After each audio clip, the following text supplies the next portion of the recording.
When I studied kinesiology, I had learned a number of things about the human body, different systems, of course, the musculoskeletal system.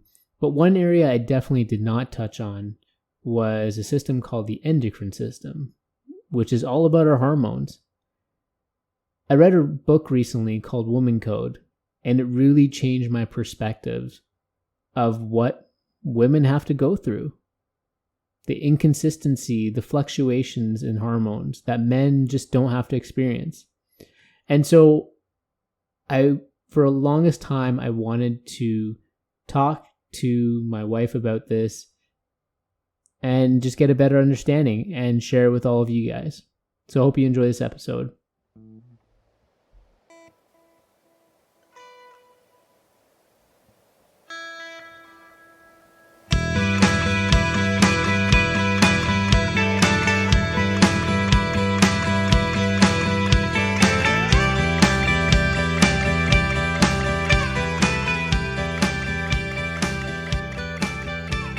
Hi everyone, episode 11.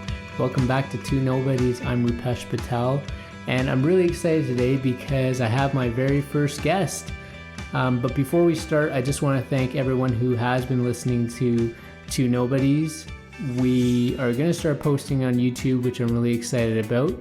And when we have more guests, we'll start to do video episodes as well.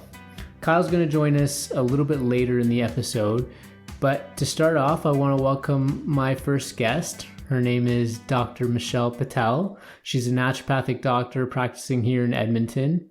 She did a Bachelors of Kinesiology in Science at the University of Waterloo, a Master's of Science in Neuroscience and Kinesiology as well at the University of Waterloo, and then she did a Doctor of Naturopathic Medicine at the Canadian College of Naturopathic Medicine. She also happens to be my wife, and she is one of the smartest people I know. So welcome, honey. Welcome to the episode. Thank you for having me. I'm so excited that you could be here. You're like our number one fan, like our groupie. So we finally get to have you on. How does it feel? It's actually very, very exciting. Thank you for inviting me into your creative space. Well, my creative space is a hole in our basement, so... Yeah, it's kind of cold down here. It is cold down here. I told Michelle that she can't have her blanket around us because it would just mess up the sound, and Kyle would be furious when he tries to edit this. So, but nevertheless, I'm glad you're joining us. We've talked about a little bit what I wanted to focus the episode on. As you know, I've been reading this book, or I read this book called Woman Code. Mm-hmm. And I don't even know how it kind of came up. I was just YouTubing. Down the YouTube rabbit hole. Exactly. Down the YouTube rabbit hole, and came across stuff about hormones, and this person who wrote the book called Woman Code, what is her name? Oh, Lissa Vitti is her name. And I might have mentioned it on a previous episode as well. And it was just fascinating. Every man out there, every partner every partner should read this book. It was just fascinating to learn about hormones and what they are, and the impact that hormones have on our body, and then learning about a woman's cycle and just what goes on and what are some kind of typical behaviors, and how women can kind of be aligned with their cycle and how perhaps that could improve their lives. And then also just like learning those things, it's like, oh my goodness, like I just had a much greater appreciation for what women go through. And I know that sounds maybe that sounds like, oh, I should have already understood that. And, you kind of understand that from like a high level, that there obviously are differences, but just understanding the intricacies just allowed me to appreciate it a lot more. So as I was reading this, I was like, oh, I have to talk to Michelle about this because, in your field, I know you've talked about people who have hormonal imbalances and having to work with these patients. And so I just wanted to bring you on, and I'm glad you did, because we can talk about sort of the basics and kind of go from there. Well, I think you can cut yourself some slack, because when it comes to female hormones, a lot of women don't even know what's going on. Is that right? Yeah. A lot of women don't even know about their hormones, how they cycle. So, I just really appreciate you for, finding some more information about it, getting to understand it a little bit more, so that you can understand your partner a bit more. Like, I don't know if there's a lot of guys who would do that. Well, you guys heard it first. I'm looking pretty good. I have a pretty big smile on my face. No, but thank you. I mean, I think I'm just generally curious, but if you think about it, like when we were, I don't know what your experience was in high school or middle school. I can't even remember what the first time I had a sex ed course. It may have been like grade 6 when you kind of learn a little bit of anatomy. Mm-hmm. And then high school, I remember freaking out my dad because I brought home a picture of a vagina and was just like, so this is this part and this part. And here's an East Indian man, just like, I don't even know what his reaction was, but it got really, really quiet. And so I was probably testing the boundaries of our relationship. And I don't know what he was thinking, to be honest. We never followed up on that conversation. But yeah, you learn the female anatomy, you kind of learn about safe sex, and that was really the end of it. You knew obviously, anatomical differences, didn't learn anything about hormones. I mean, generally, I think you start learning that men have more testosterone, and that has an influence on their behavior and such, and women have more estrogen.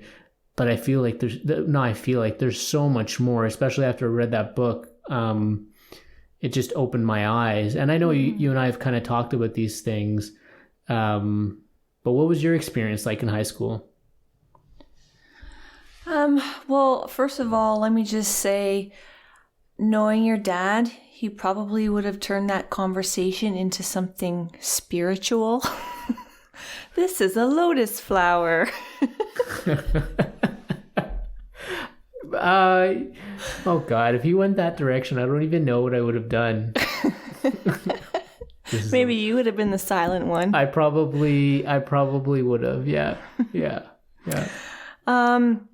So I remember my very first sex ed class. I was actually in grade 5. So what are you, 10? Mm-hmm. Around 10, yeah. 10, 11? 10, 11, yeah. Yeah. I don't quite remember how much detail it went into. I definitely remember learning about the female anatomy versus male anatomy. What eventually we could expect as females. Period. That was gonna be coming up soon. And when you put a penis and a vagina together, what happens, right? What comes out, like, that's how babies are made, kind of thing. Right, without actually fully understanding what really happens. Yeah. And then I can't quite remember did we do sex ed every year after that? A little bit of sex ed? I think so, but it was like such a small area, or there was it was such a short amount of time. Like, I remember it being part of like gym class. Yes. And the girls were split away from the boys, and the girls were taught by a female teacher, and the boys were taken away into their own separate room, and they were taught their half by a male teacher. That's what I remember. I remember the grade same 8, thing. Grade 7, grade 8. I wonder if it's changed, because I know, I don't know for many other parts of the world, but there's certain parts of Canada that have tried to advance their sex ed curriculum, and it's certainly that's been a controversial thing. Mm-hmm. But it feels like it should have evolved from from when we took it anyways. I think when we took it, every year you learned a little bit more. Yeah. So for example, I remember specifically in grade 8, they taught us how to put a condom on a banana. Okay. Okay. So who knows what happened after that? I don't remember. Yeah. I mean, it was definitely a different time, but we definitely didn't talk about hormones. I don't remember any of that. Yeah, I can't quite remember either.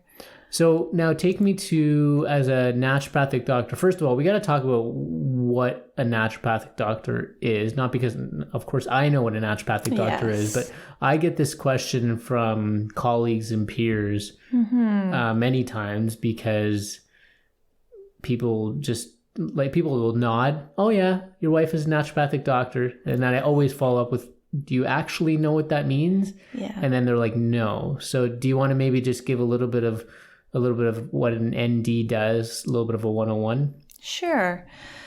So naturopathic doctors, we are healthcare professionals. We are educated and trained at accredited naturopathic medical schools. So the programming, what that looks like, it is a 4-year program. You do have to have an undergraduate degree leading into it with pre-medical sciences. In the program, we do learn a lot of the basic sciences that are taught in conventional medical school. So anatomy, physiology, biochemistry. And that sounds like a lot of the same things that it would happen in medical school, like exactly. The first intro. Yeah. Okay. Yeah. And on top of that, we learn about our naturopathic ways to help treat people. So we have a lot of different modalities that we can use. Some of them being nutrition, nutraceuticals, botanical medicine, so the use of plants and herbs. What's a nutraceutical? I've heard that term more and more. So essentially that's just like supplements. Okay. So using your vitamins and your nutrients to just more so in a therapeutic dose. So a higher dose. Higher dosages, yes. So you can have just better results depending on what you're treating. So naturopathic doctors, we diagnose, we prevent, and we treat acute and chronic illnesses, essentially just to restore optimal health for people, rather than just suppressing symptoms. We like to identify the underlying cause of an illness or why somebody's feeling the way they are. And we call this the root cause, and that's ideally where we are treating. That's like super fascinating, and I know you've talked to me about some of your patients and some of the cases, and just, you know, as you're trying to dig, it's like detective work, right? I mean, it is probably with any sort of health practitioner, of course, but it's like you're peeling the layers of an onion, trying to get to the root of it, and then seeing, okay, how you can kind of move forward from there. Yeah, absolutely. And, you know, certainly there's a difference from what you learn in school versus when you get out and practice, because there's never a textbook case that just walks through your door. Right. Right? So it's never, this person has diabetes and only diabetes. There's always tends to be something more kind of thing, right? So it really helps when you can get to the root cause of why somebody's feeling the way they are feeling. Instead of just that bandage approach. I mean, sometimes it's necessary to do that bandage approach while you're working on that root cause, because usually the root cause is something very chronic, long term kind of thing, right? Somebody's been dealing with it for years. So you can kind of assume if it's something chronic and they've had it for years, it's probably might even take just as long to to get them feeling better, right? I feel like for sure, because of like, it probably takes work on the part of patients, right? Like I would think that compliance is probably a big challenge for an ND. It is, right? Because we know that eating healthy, exercising, having healthy lifestyle habits are a huge key to how we feel. And habits are hard to change. So a lot of what we do is around lifestyle counseling as well. We also like to do personalized treatments, right? So the example that I give is if I have two separate individuals walking through my door and they have the same concern, for example, I don't know, acne, I'm going to end up treating those two people differently based on what their history shows me, potential underlying causes, right? Okay. Yep. And we do treat people holistically as well. So a lot of people come in with physical concerns, and yes, we'll help with that. But there's also like a mental, emotional component to everybody, right? So that's important too for their healing.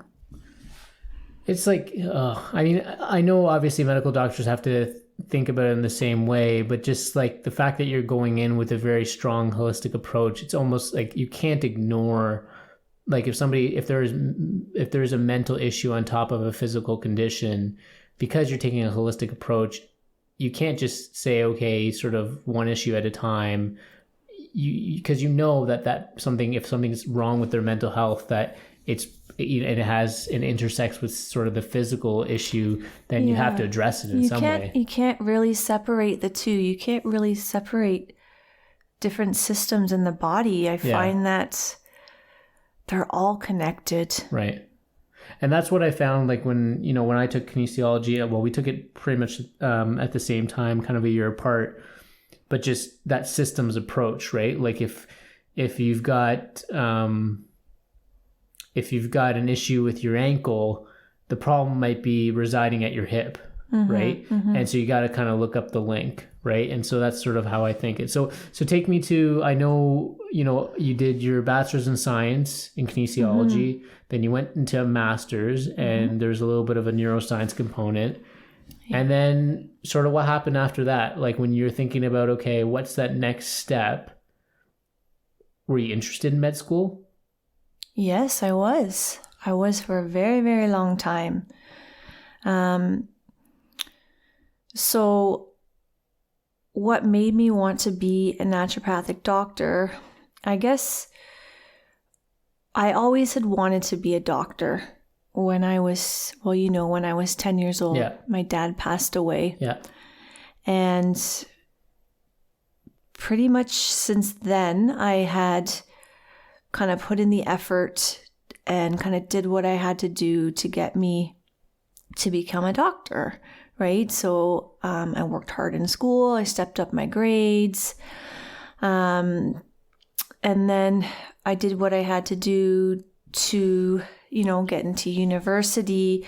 My university choice was, kinesiology, which is pretty much like a health science. I was using that kind of as a stepping stone to get me to med school. Yeah. And then I decided to do a master's because I was like, oh, it'll increase my chances of getting into med school. Because I wouldn't say that things came easy to me. Like I had to work really hard. I had to spend hours and hours studying. Like I wasn't one of those students that things just came really easy to me. I didn't have to work as hard. I had to work so hard. And so I thought maybe doing a master's will increase my chances of getting into medical school. So that's why I did that. And then I was nearing the end of my master's, and this desire to want to be a medical doctor was starting to fade for me. And I just had to do some reflective work as to why. And it wasn't sitting well with me just because the way I grew up, like I didn't grow up with naturopathic medicine. At this point in my life, I didn't even know that it existed. But I grew up just kind of, if I got sick, I would, kind of listen to my body, take the rest that I needed, and I always got better. I wasn't one to run to the doctor for antibiotics whenever I had a sniffle, right? I just really listened to my body, and I always had this health mentality to want to eat healthy and exercise. And my mom always told me that as soon as I came out, I was like eating fruit and vegetables. And that sounds like our little girl, hey? Yeah, exactly. Yeah. And, if we were at a party or someone's house and there was on the table a fruit tray versus a cake, I would go to the fruit tray, 100%. Yeah, that wasn't me. For sure, that wasn't me. Yeah. So, something about this medical school route was not sitting well with me. And so I was doing this reflective work, and I was like thinking to myself, there's got to be some sort of, because I still wanted to be in health. I still wanted to help people. There's got to be some sort of natural way to heal people, right? So I literally got on Google and typed in natural medicine or natural medical doctor, something along those terms. And the Canadian College of Naturopathic Medicine in Toronto popped up. I read over their website, and it was an instant gut feeling. I have to do this. So I did what I had to do once again to get into that program, and I got in. Now, and I remember when we went on the tour and you just having that feeling, like you said, that gut feeling, like I remember you just feeling like this is the place I need to be, right? Exactly. And I'm just really happy to sort of see you, see that light go off in your head and seeing your eyes wide open. And I know the process was difficult. I remember how many exams you had to have, like, what was it, like 13 exams and like... It was 10 exams in 7 days. Yeah. In one of the semesters in first year. And those were like the science classes. Right? Yeah. The heavy duty science classes. Yeah. And you had a science background. Yeah. Like, imagine those students who, I don't know, like, who may have not had a very strong science background. Like, that would have been tough. Yep. Yeah. I mean, that's not to say that other professions don't have similar challenges, but I found it crazy just what you had to go through. I had never in my life up until CCNM, I had never pulled an all-nighter to study. Yeah. And I did that multiple times going through that program. Yeah. So no, I think I appreciate you kind of letting people know sort of that journey, because I think some people, I do get a question sometimes like, oh, well, why did she go into naturopathic medicine, or what's the appeal about it? So I thought, I'm glad you shared that, because I think some others might find that interesting as well. So now when you think about, okay, you talked about sort of the approach a naturopathic doctor takes, a very sort of system view. Hormones comes up in your practice a lot, right? But I think that people probably would benefit from just understanding, like, what the heck is a hormone? Like, sure. Why is it even important? Yeah, sure. So essentially, hormones are chemical messengers. They're the chemical messengers of our bodies. So the communicators. Almost. Yeah.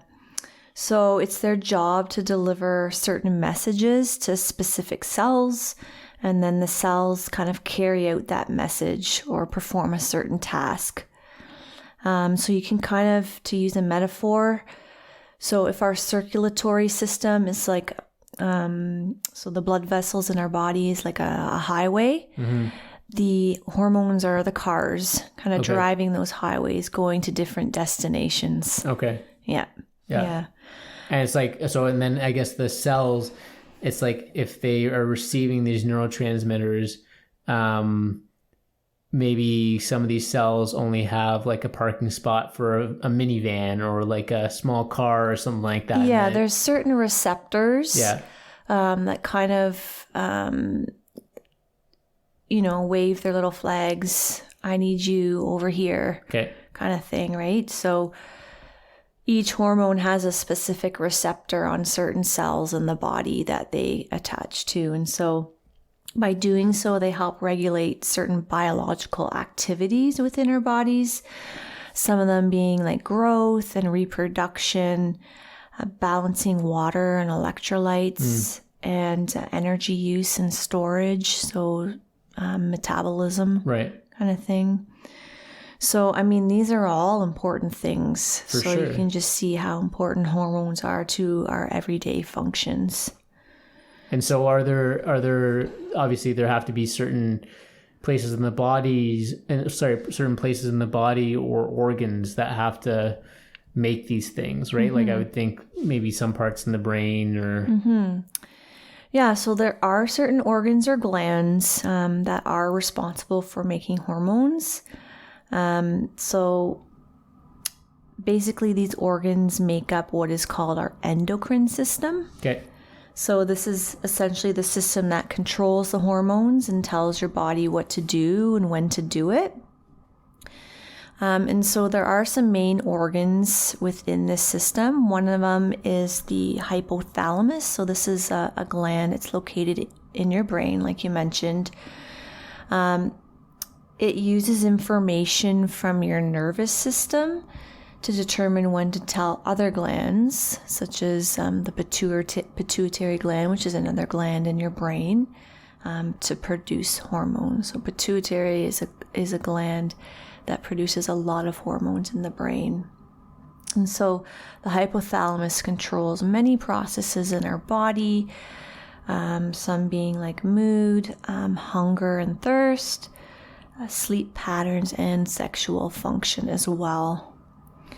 And then the pituitary is about the size of a pea. I don't know if you remember from like a neuroanatomy lab, whenever we looked at a specimen of the brain, the pituitary was always missing. Do you remember that?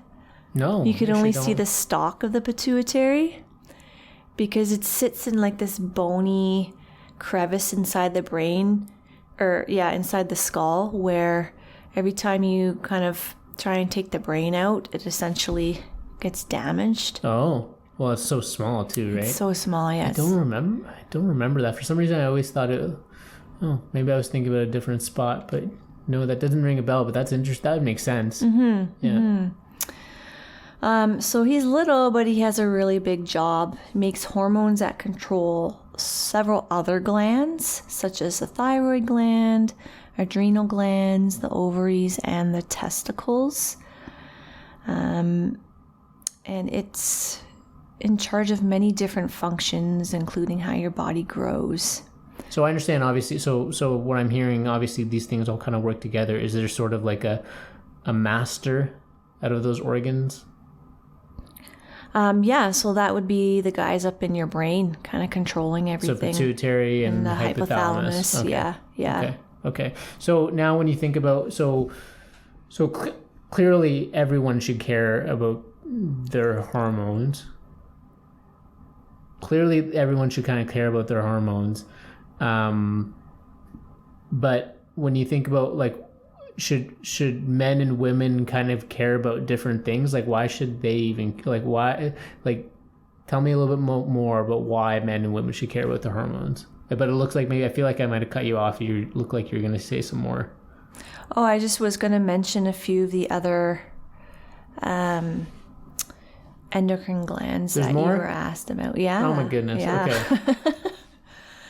So I mentioned there's the thyroid glands. So that one is kind of a butterfly-shaped gland. It sits at the front of your neck. It's essentially responsible for your metabolism. So You're telling me it's kind of like your thermostat. Yeah. Yeah, it kind of controls how your body uses energy. Okay. Mm-hmm. Yeah. Similarly, like in the similar kind of area is the parathyroid. So these are 4 tiny glands. They're actually about the size of a grain of rice. I think they're kind of like the smallest ones. And they control the level of calcium in your body. And this is important for heart, kidney, bones, yeah. nervous system, right? You probably remember learning the mechanism behind like the sarcomere with the calcium, magnesium. Yeah, I don't remember the details, but I do remember something for about muscle a sarcomere. contraction. Sounds familiar. Yeah. So it controls the calcium in your body. Adrenal glands, we have 2 of them. They sit on top of our kidneys. And they're kind of known as the stress glands, right? They really respond to stress, but they also have some control in metabolism and blood pressure and sexual development as well. Up back in the brain again is the pineal gland. Do you remember that one? Yeah. Yeah, do you remember what that one does? It manages your sleep cycle because it releases melatonin, our sleep hormone, right? So that's the hormone that causes us to feel sleepy. Yeah. Then there's the pancreas. So that's also part of your endocrine system. It also has an exocrine system role. So meaning it secretes other things besides hormones. So it'll secrete like its pancreatic juices in it, and that contains digestive enzymes in it to help break down food. But as an endocrine gland, it makes that hormone called insulin, the one that controls our blood sugar levels. So we also have our sex organs. So for women, that would be the ovaries, which produces sex hormones, estrogen, progesterone, and testosterone. And in men, that would be the testicles. They make sperm and release the hormone testosterone, which affects sperm production, muscle strength, and sex drive.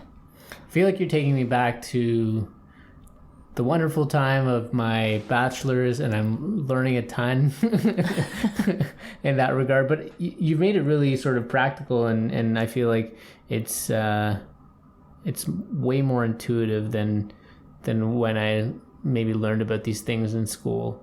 So appreciate that. Hopefully other people will find the same thing. Oh, no worries. So so coming back to this question about, clearly we have to care about the endocrine system. There's a lot of different functions that each of these organs have. Is there something sort of unique that, I don't know how to phrase this, I guess, but like that men and women sort of need to care about the endocrine system maybe differently, or like why they should care? Or well, I mean, everyone should care about their hormones and proper functioning of their endocrine system, because I mean, this system is so important to living a vital and healthy life. If your endocrine system isn't functioning properly, whether it's any of the organs that I mentioned previously, then you certainly won't be feeling very well. So someone once asked me, what would happen if I didn't have an endocrine system?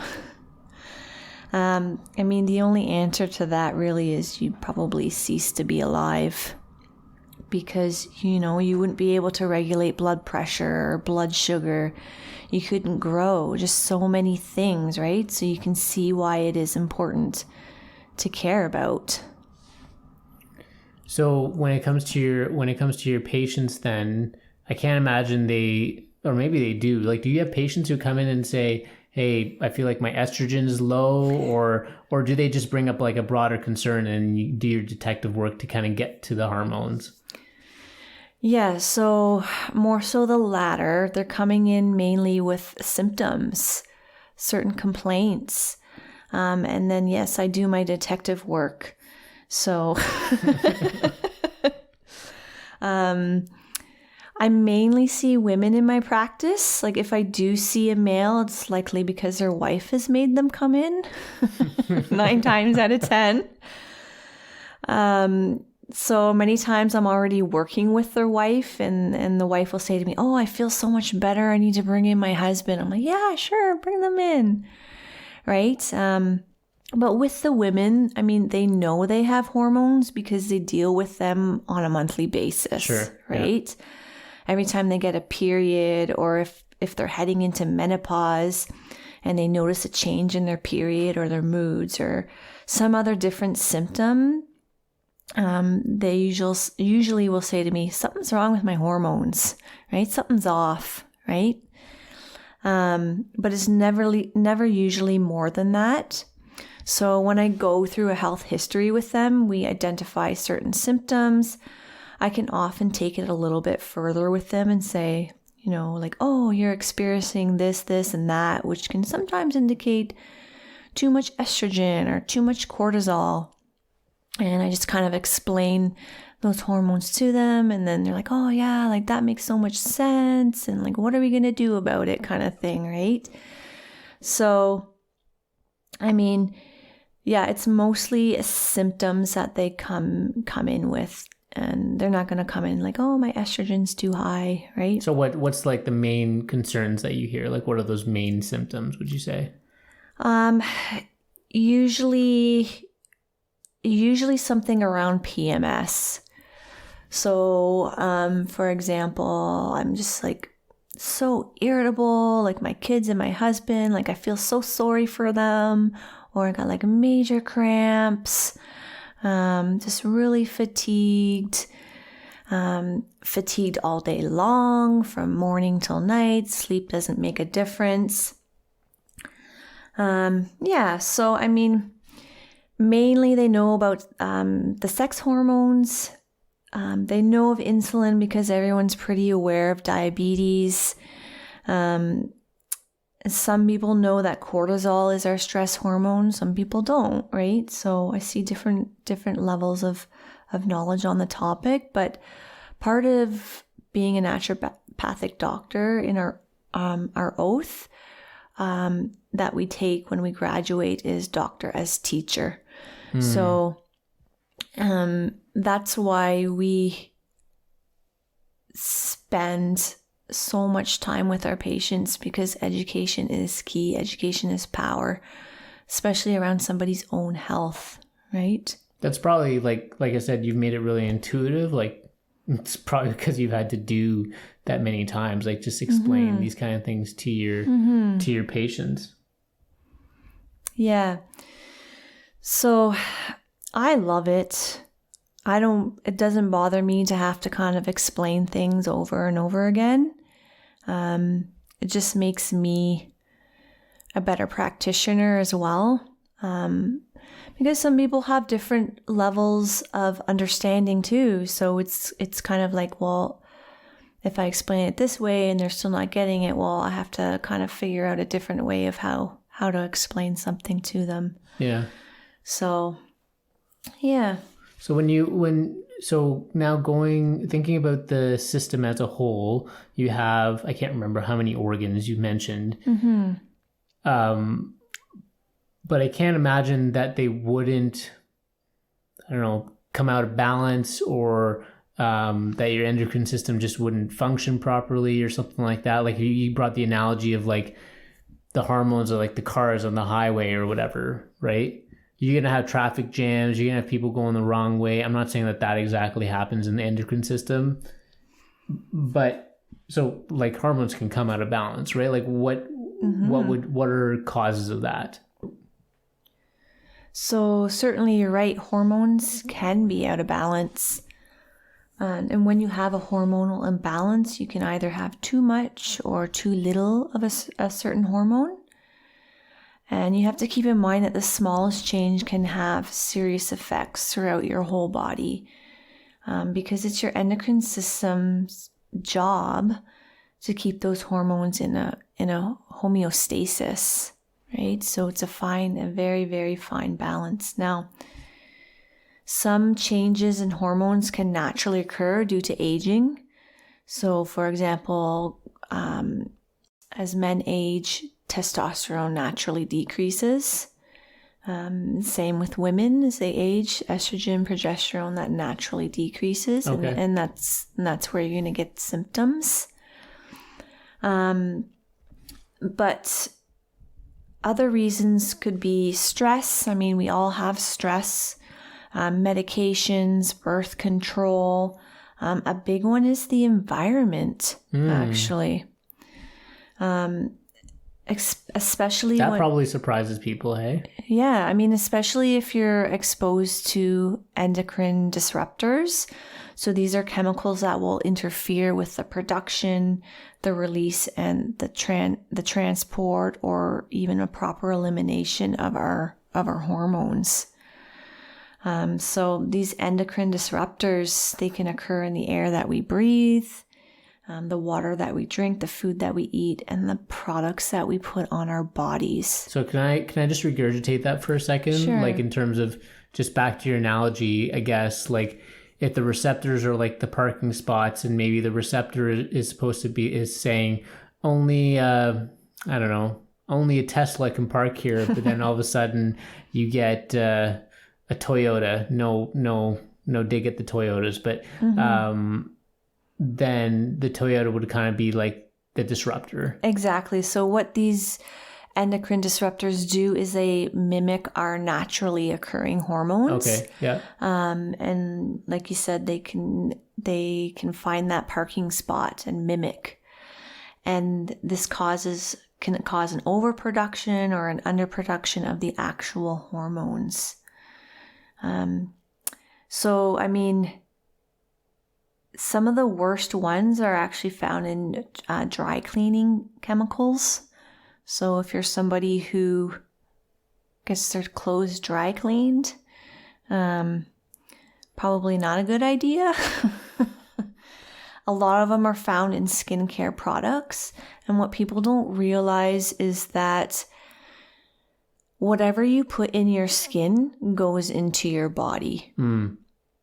So I don't know. I don't remember an exact number, but there was a study done once of how many products a female puts on her body to kind of get ready for the day.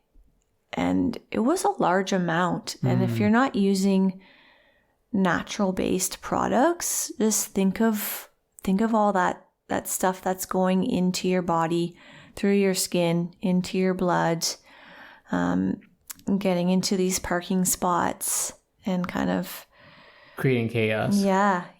What was that? Remember that website that when Ovina was born and we were trying to figure out what kind of products we should use? There was a website that... that's the Environmental Working Group.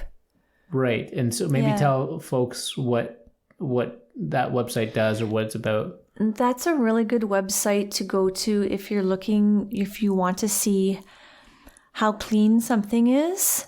If we're talking in terms of skincare products, you can actually look up the specific brand and product that you're looking for, and it'll tell you exactly, it's like a rating scale of how clean it is, how many like carcinogens it has. So those are things that can cause cancer, right? Kind of thing. Yeah. I remember they would even link whatever that the chemical or the carcinogen was, they would link it back to studies or whatever and say, I remember it was pretty robust from what I saw. Like it wasn't just like an arbitrary rating system. Like they really went into the science behind it. And every year they also put out a guide to sunscreens. So it helps you because, we have to wear sunscreen. Right. We have to slather our skin in it. So let's kind of make sure we're picking the best one for us. And then every year they put out a list of the Dirty Dozen and the Clean 15. So that's in reference to pesticides used on fruits and vegetables, which pesticides are major endocrine disruptors as well. Right. So the Dirty Dozen are the top 12 fruits and vegetables that are heavily sprayed in pesticides. And then you have the Clean 15, which are the top 15 fruits and vegetables that have very minimal, if any, pesticides used to grow those.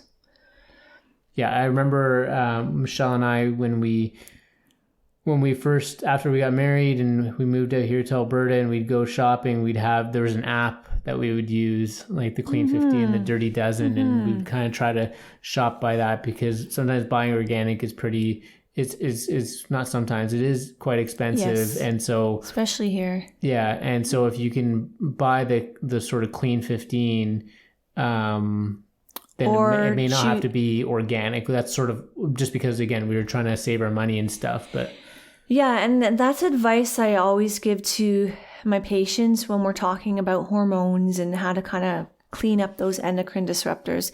Organic is expensive. And so if I encourage somebody to purchase organic, it would be, okay, follow the Dirty Dozen. The Dirty Dozen, make sure you're purchasing at least those ones organic. Right. Yeah. So, okay, so just want to move on a little bit to, these different things that cause hormone imbalance, endocrine disruptors, stress, all that stuff. There's got to be obviously a consequence to these things. Like there's got to be a result from this hormone imbalance. Can you give like maybe a few examples? Or Sure. Yeah. So like I mentioned, I see a lot of women in my practice. So a lot of them are coming in with some PMS or premenstrual syndrome complaints. So that could be changes in the mood, increased cramping, like debilitating cramping. Okay. Tender breasts, increased cravings. So they're all symptoms of PMS. Weight gain. So these are the people who they're eating healthy, they're exercising, but they just can't seem to lose weight, right? So there's always something hormonal going on there that we can address. Fatigue, right? Insomnia, right? Because remember I mentioned like melatonin is our sleep hormone. Pineal gland. Cortisol has an effect on how we sleep. So we want to make sure that we're managing stress very well. Some people will come in with changes to skin or hair. So acne can indicate hormones. Anxiety, a big one is a low sex drive. Right. So I would say that these are probably the major concerns that are walking through my door. Okay, so when it comes to men and women then, what are the main differences when it comes to the hormones? Well, there isn't too much of a difference between men and women when it comes to their hormones. I mean, we all have the sex hormones, testosterone, estrogen, and progesterone. And some people are surprised to hear this. Some women are like, oh, I have testosterone. And some men are like, what? I have estrogen. They differ in the amounts between the two sexes and slightly different functions as well. Both men, so for example, both men and women have what's called follicle stimulating hormone, or FSH, and luteinizing hormone, or LH. And so in a woman, follicle stimulating hormone gets the follicle already It like matures it a little bit more. And then luteinizing hormone causes the egg to kind of pop out of that follicle into the fallopian tube. But in men, the FSH actually stimulates the sperm production in the testes. Okay. Yeah. So similar to a woman's egg, right? And then LH stimulates testosterone secretion by the testes. So, I mean, men make predominantly testosterone from the testes in a more of a constant amount, with smaller amounts of estrogen and progesterone, either manufactured by the testes or the adrenal glands, or sometimes it's converted in the fat or the liver from other precursor hormones such as cholesterol.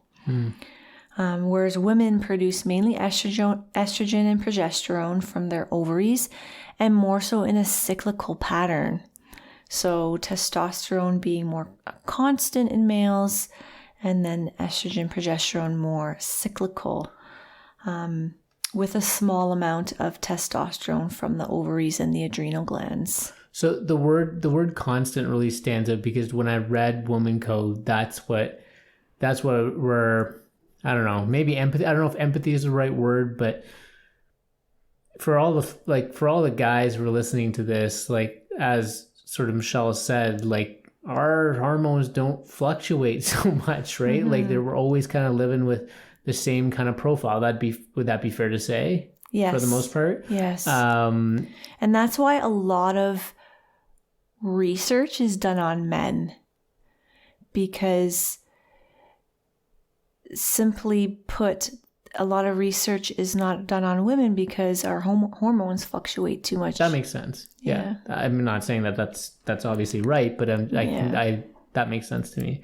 So okay, so that, like, I mean, just the fact that there's fluctuations, maybe we can spend the last sort of 15 minutes talking about a woman's cycle, because there's a lot going on from what I read in the book. It's not just, the bleeding at the end, or when your wife is on their period or your partner's on their period. There's so much more over the course of a month, let's just say, right? Can you kind of maybe simplify for people in terms of the different phases, I guess? Sure. So, so again, unlike the male, the female sex hormone levels fluctuate in a specific pattern. This is controlled by the interaction of that pituitary gland in the brain with the ovary. Okay. Yeah. So the pituitary and the ovaries are talking to each other. Yeah. Okay. Yeah.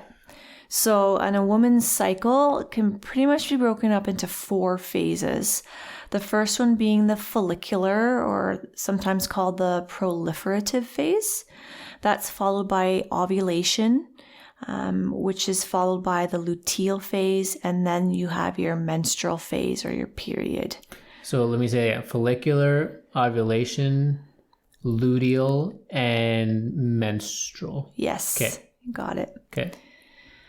So in the follicular phase, that hypothalamus signals down to the pituitary gland to send that follicle stimulating hormone to the ovaries.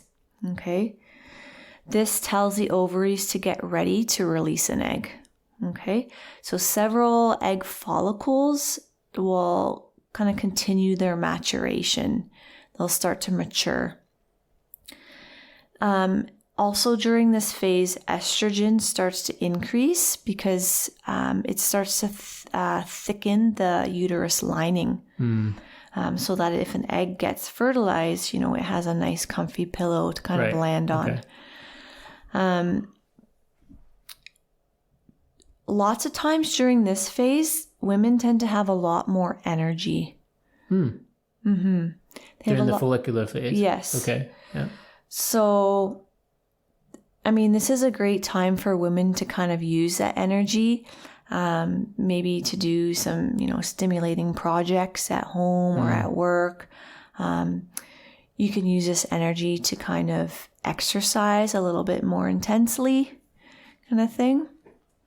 So, Yeah, so that's the follicular phase. And a good way for a woman to kind of feel this out too is, so our vaginas produce mucus. Okay, this is a natural occurrence. And so depending on where you are in your cycle, the mucus changes as well. So when you're in your follicular phase, the mucus amount starts to increase. Mm-hmm. Okay, and it's more white and it's a little bit sticky or tacky kind of feeling. Okay, and then we move into the ovulation phase. So what's going on hormonally there? There's basically a sharp rise in the FSH with an increase in the luteinizing hormone, or the LH. And this stimulates one egg follicle to swell a little bit further and to burst open and to release an egg into that fallopian tube. Okay. If you remember that from like 8th grade sex ed. Yeah. the bull horns. Yeah. Estrogen continues to increase to further thicken that lining of the uterus. Sometimes when we ovulate, you can feel a little bit of pelvic pain or a little bit of cramping at the release of the egg, which is really interesting if you're very in tune with your body. You can be like, oh, maybe I just released an egg there. Because it's not like, we're not talking about a normal sized chicken egg or something like that. Like, these things are tiny. The fact that I know, but they come with cramps. Fair. They can come with cramps. So I mean, I guess if you wouldn't have cramps during that first phase, all of a sudden something happens. So you may. Well, and that's exactly it. I do get women who are a little bit concerned. Like, I'm having a little bit of cramping. Like, it's not too intense, but it's nowhere near my period. I'm like, well, okay, well, what day are you on? Okay, well, that could be you ovulating, right? Okay. Right? So, yeah, it's definitely possible. So during this time, if we're going back to discussing mucus, it increases even more. This has taken the podcast to a whole new level. We're talking about vaginal mucus. Hey, people. Well, you wanted to learn. Yeah, so it's true. This is, Fellas, I hope you're still on and you haven't signed off yet. So this mucus increases even more. The texture becomes more slippery and stretchy, kind of like egg whites. Because you want a visual. Okay. I'll have breakfast tomorrow. Not having eggs. Well, maybe we'll make some oatmeal. Yeah, maybe oatmeal tomorrow. Yes. And so you can also still have a lot of energy during this time as well. After that egg is released, because ovulation is a very short window, a day or two, a couple of days, right? Then you move into... Okay, I gotta say that there's an important part, ovulation period. Mm-hmm. Sex drive is high, right? Yeah, it definitely can increase during that. It's kind of Mother Nature's way to ensure that the species continues. I mean, that's an important behavior that we shouldn't just leave out. Yeah, sure. Okay, all right. Sure. Well, we're talking about mucus already. Yeah, I know. So, yeah. So after that, we go into the luteal phase. So the follicle that released the egg is actually called the corpus luteum, hence the name luteal phase.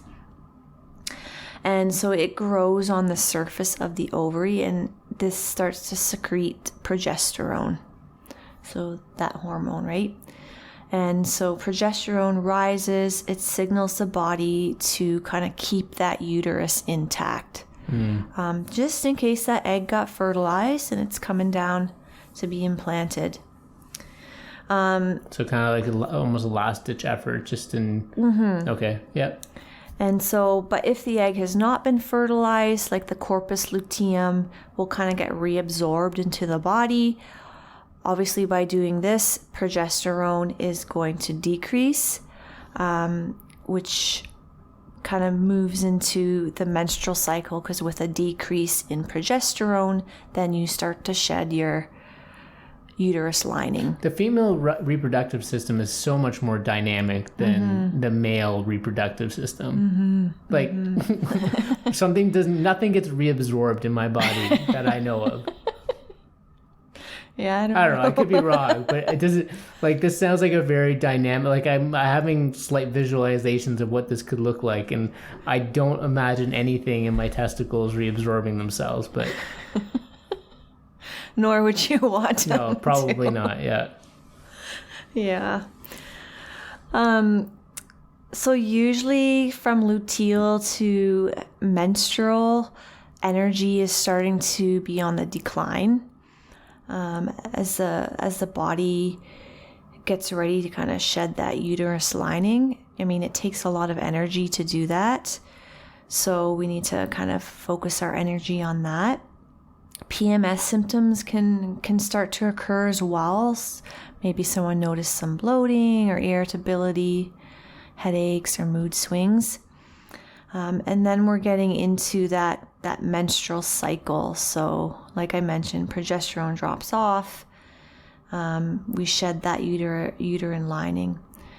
Estrogen peaks a little bit and then drops off, essentially to signal the hypothalamus up in the brain to start preparing for another cycle. And yeah, it kind of goes all over again. So, I mean, obviously, this is the part of the cycle that people probably know the most about, because, you know, this period we can have cramps and back pain, fatigue, cravings. But overall, that entire cycle with the 4 phases can take anywhere from 28 to 35 days. Anything less than that or anything more than 35 days can indicate maybe a little bit of a concern with these cyclical hormones that might need to be addressed. And I remember reading that or learning that each phase is different in terms of the length of time, right? Like the ovulation period is only could be like a few days perhaps, and then the luteal could be like 2 weeks or something. So it's like even though you're saying like 28, 35 days, in between there, those phases can be very different in terms of length. Yeah, and I mean, and every woman is different, and this is where that individualized care comes in with naturopathic medicine. So lots of times I get women to track their cycles, so that we can figure out what these certain lengths are for each woman and determine, you know, where and how we need to treat. Yeah. Yeah.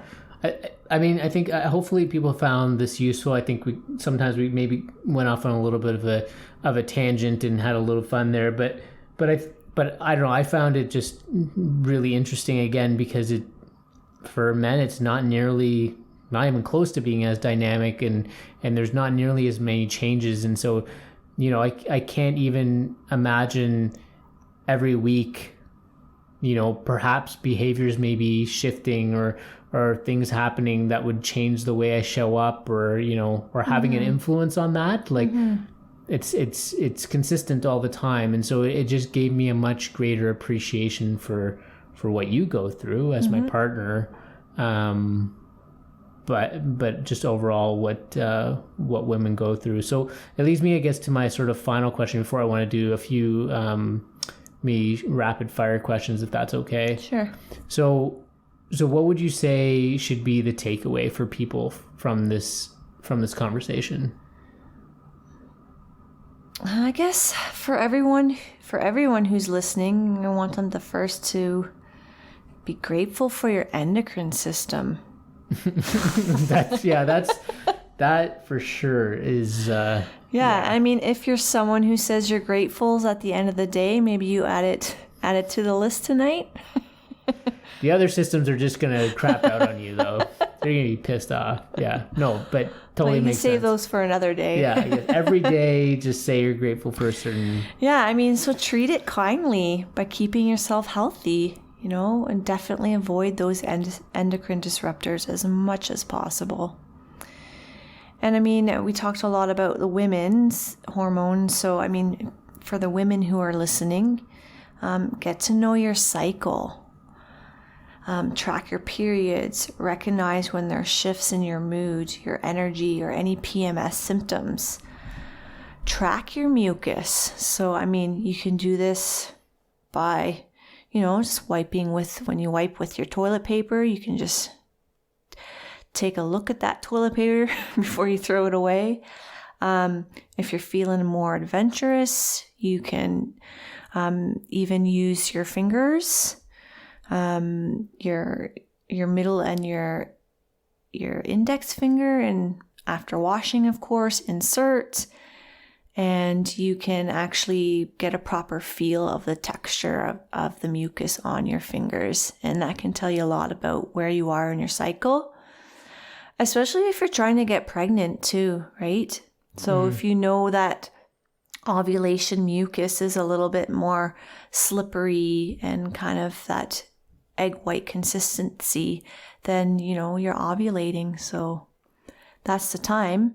I guess so, yeah. Just overall get to know your body, because information is power, and the more you know about yourself and what is normal for you, then that just allows you to recognize when something is not normal, and you can seek the help you need to kind of fix that. Well, thank you for that. I think hopefully people find that last bit even more useful. I don't know if you have any comments on this, but I would say for me, the takeaway just from learning about this is not only the appreciation I have for you and what all other women have to go through, but I feel like I've just been able to maybe not react to certain things, right? Like, like you said, there may be certain phases of your cycle that make you more predisposed or allow you to be more likely to be irritated, for instance, right?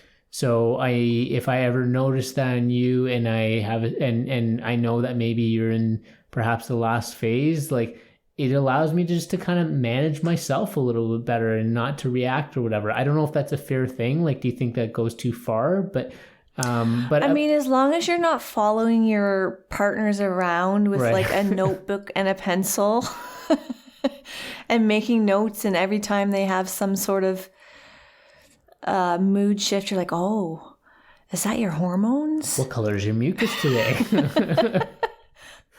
I just really appreciate you wanting to learn more about women's health.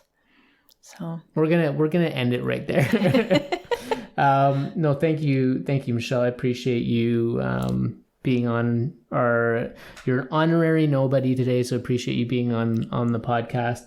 A couple of rapid fire questions, and then we probably should wrap this up. So I'm going to ask you, you obviously listened to our 5 for Dinner episode, and sort of Kyle and I, and what we said were the 5 people you would want to have a meal with, dead or alive. Who would those 5 people be for you? So after I listened to that one, I was trying to think. Right. And I was giving it a lot of thought, and I was like, oh, I could have like these really inspiring women. So well, you loved Kyle's. Like, actually, I got a lot of feedback from people who were just like, Rupesh, I kind of expected the ones that you had, but Kyle's were cool. Kyle's a cool guy. Yeah. I know. I really hope he gets Bo Miles to come on the podcast for you guys. Like, he's so interesting. Yeah.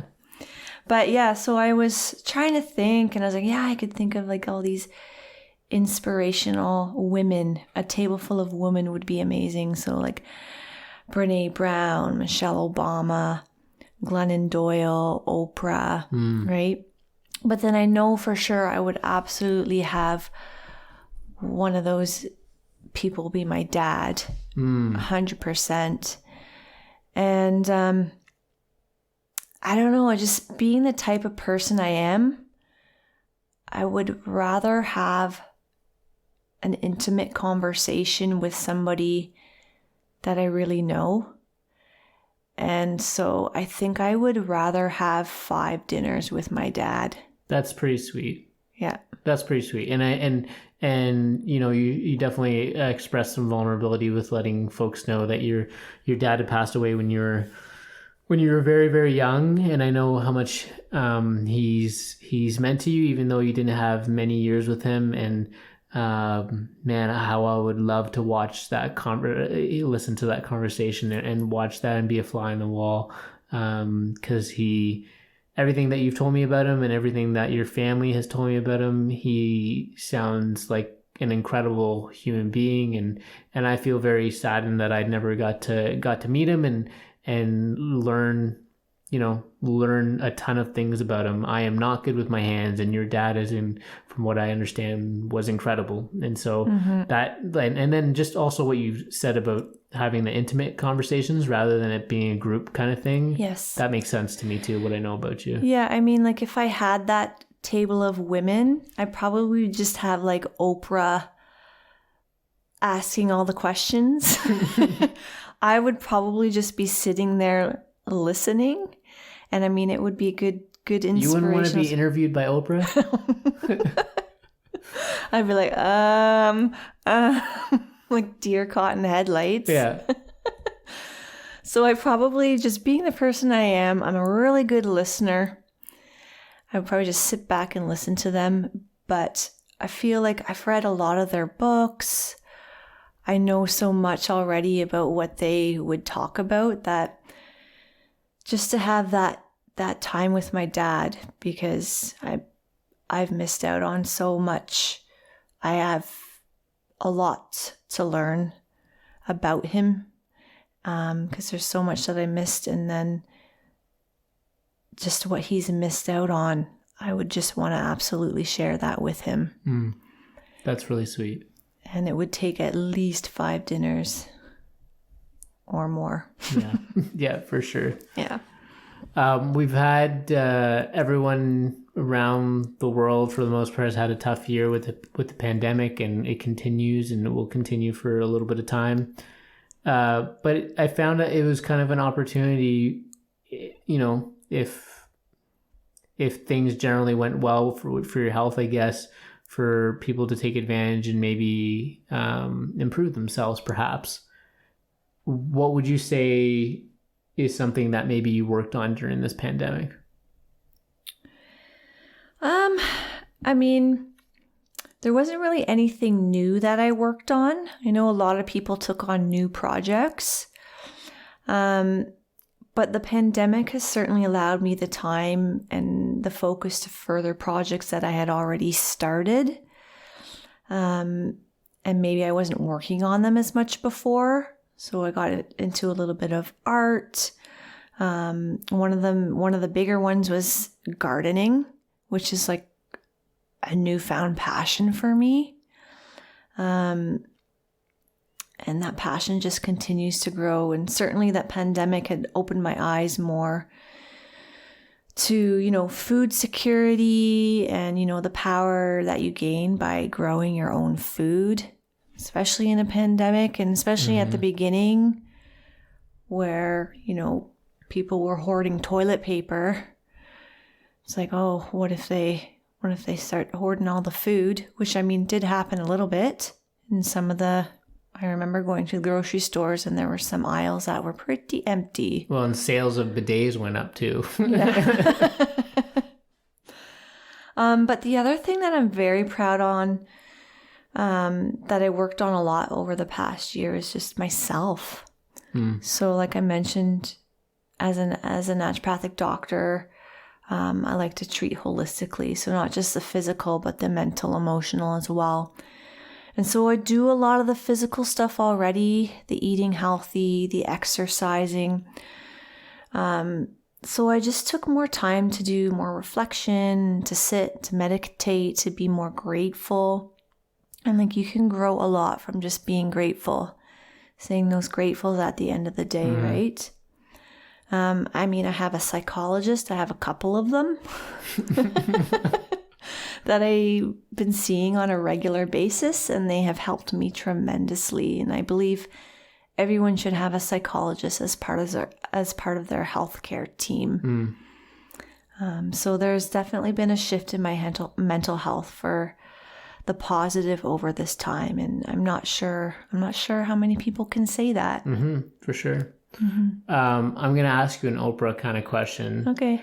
Which is, what is at least one thing that you know for sure, beyond just like, obviously there's a cycle of life, you're born and you eventually pass, but what is one thing, at least one thing in life that you know for sure?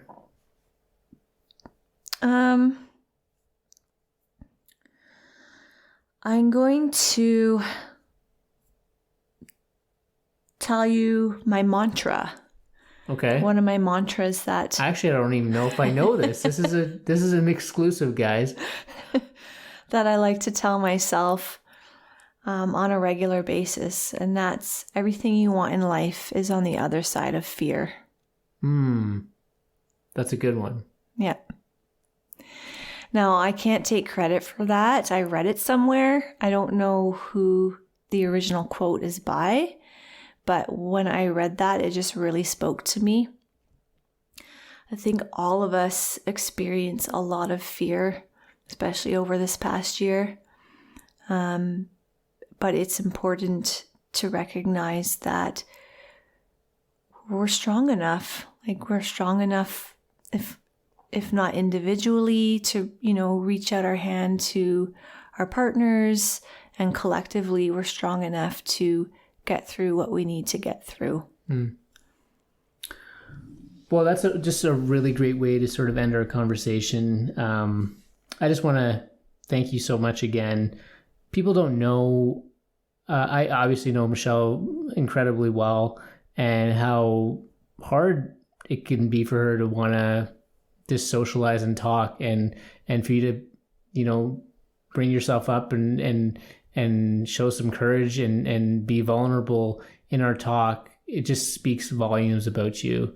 And I hope people got a glimpse of, or a feeling of, why I love you so much. And so thank you for being a part of this conversation. Thank you for letting people into what you do and how you practice and why you care about people, and letting us into the world of the endocrine system. It was a lot of fun, and I really appreciate it. Well, thank you for inviting me, and I had a lot of fun, and I love you too. Thanks, Dr. Michelle, everybody.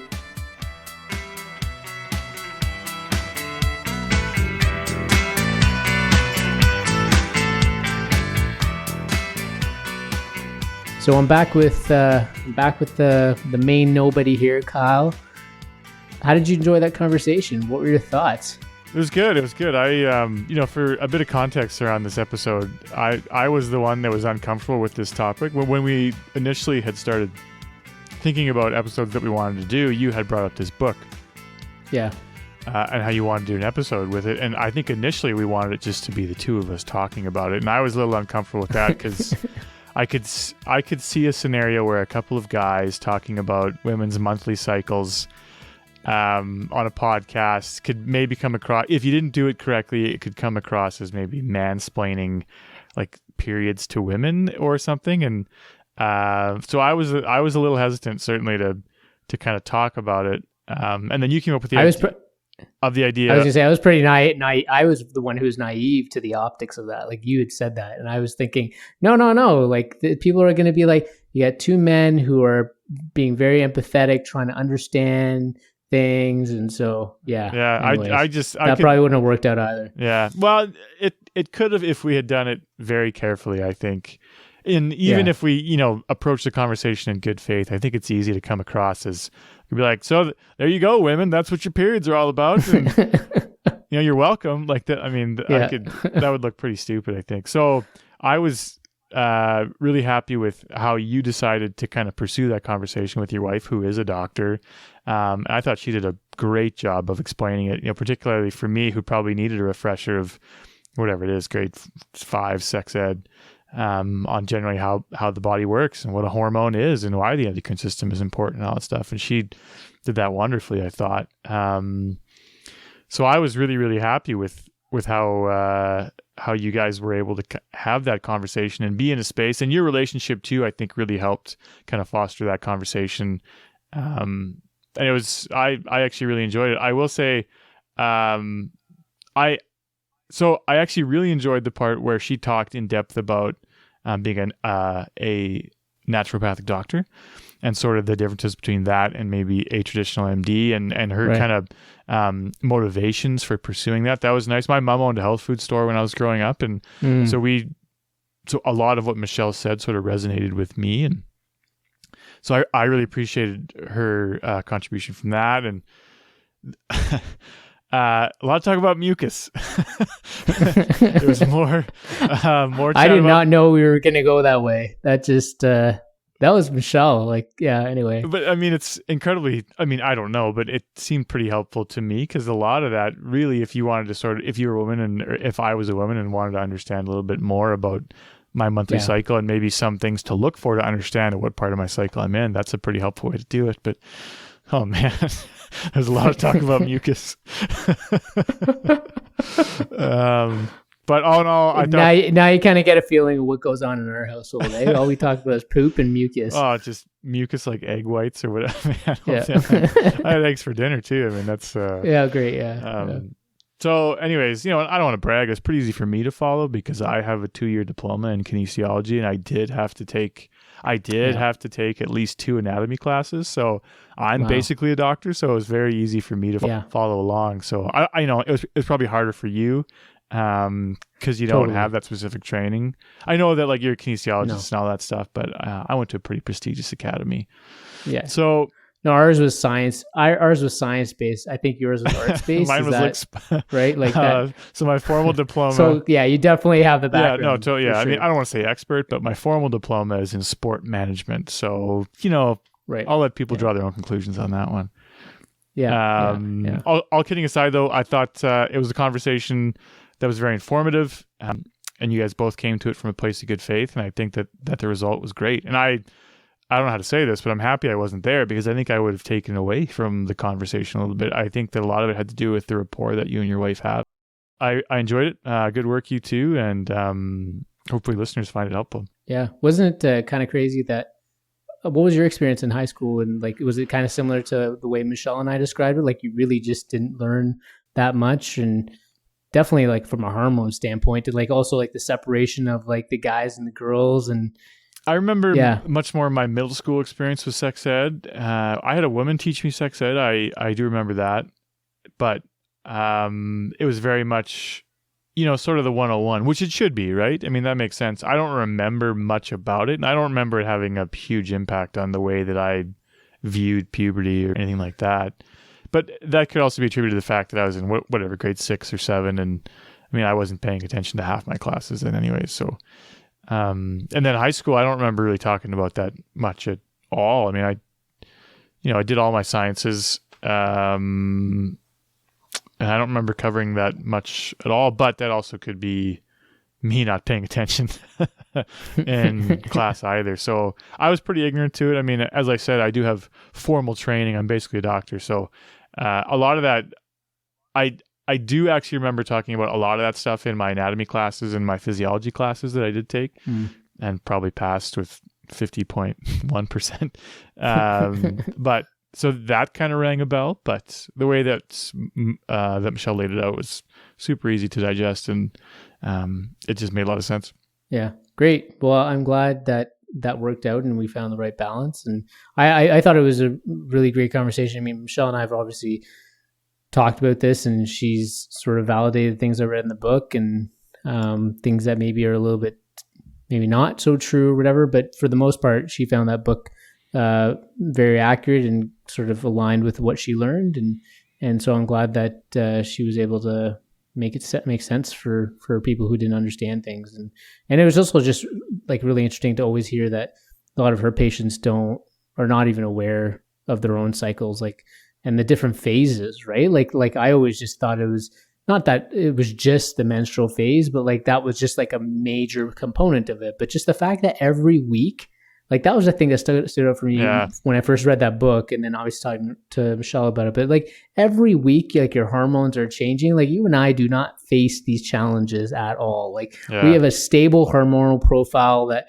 you know, wake up in the day and cortisol's up and your melatonin's down, and then, you know, kind of inverses throughout the day, and, you know, your testosterone has the same kind of profile and all this stuff. And for women to kind of have that change on a week to week, like it's just, you know, you just can't help but appreciate your partner even more so, and learn how to support them and be there with them and for them in whatever way they need you to, or, you know. So anyway, sometimes I feel like we got it easy, man. Like that, like to sort of always just have basically steady hormones, and, you know, there's days where I barely keep it together, and I don't really have anything I don't have any major hormonal shifts throughout the month, and I don't know that I could handle it if I did, personally. So it was impressive to sort of hear what those cycles do and how they impact people, and, you know, what those cycles make women have to deal with on a monthly basis.